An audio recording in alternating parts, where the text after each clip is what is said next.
साथियों,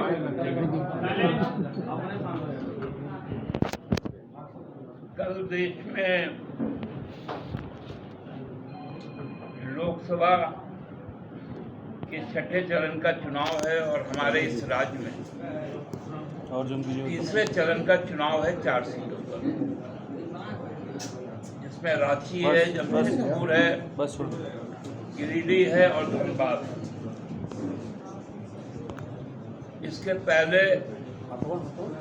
20 तारीख को 3 लोकसभा सीटों पर चुनाव हुए, किसका हाथ है? जिसमें हजारीबाग, कोडरमा और चतरा था। और उसके पहले 4 पर चुनाव हुए थे और शेष 3 सीट 1 तारीख को जो संथाल वगैरह की तीनों सीटें हैं वहां पर चुनाव हुआ। ये चुनाव हमको लगता है कि बहुत ही पहली बार सोच समझ करके, किसी भी बहकावे में नहीं आकर प्रबुद्ध मतदाता अपनी मताधिकार का प्रयोग कर रहे हैं। भारतीय जनता पार्टी जो इस चुनाव में प्रथम चरण से ही पिछड़ते नजर आई और जो भाषाएं उनके द्वारा कही गई, धर्म के नाम पर,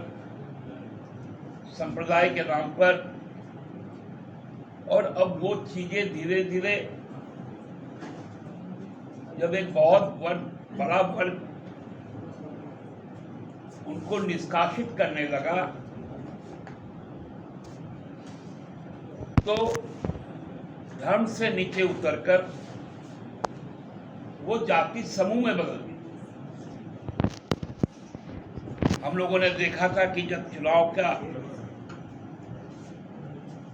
टिकटों का बंटवारा हो रहा था,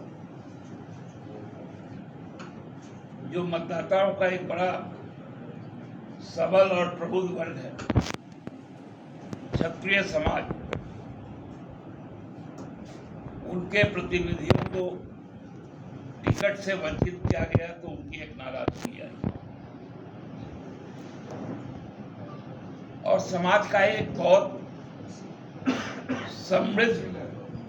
बौद्धिक वर्ग,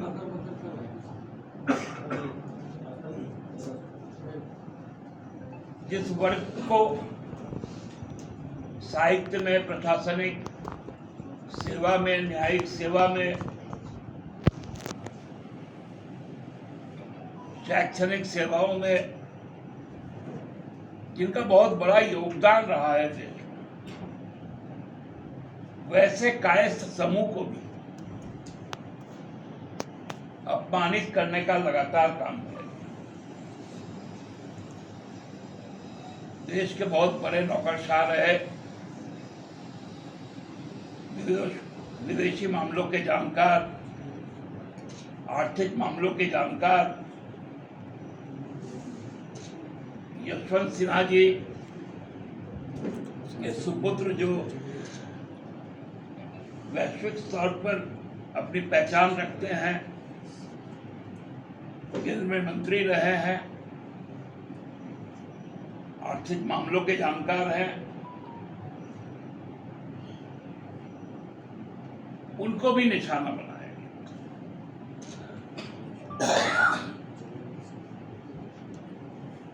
क्योंकि वो जानती है कि हजारीबाग चुनाव वो हार गई, तो सारा ठीकरा उन पे फोड़ने की। भाजपा जानती है कि कल धनबाद का जनादेश क्या आएगा, तो राज सिन्हा जी को, उनको भी राजनीतिक मोहरा बनाया गया ताकि ठीकरा उनके सर पर भी फोड़ सके।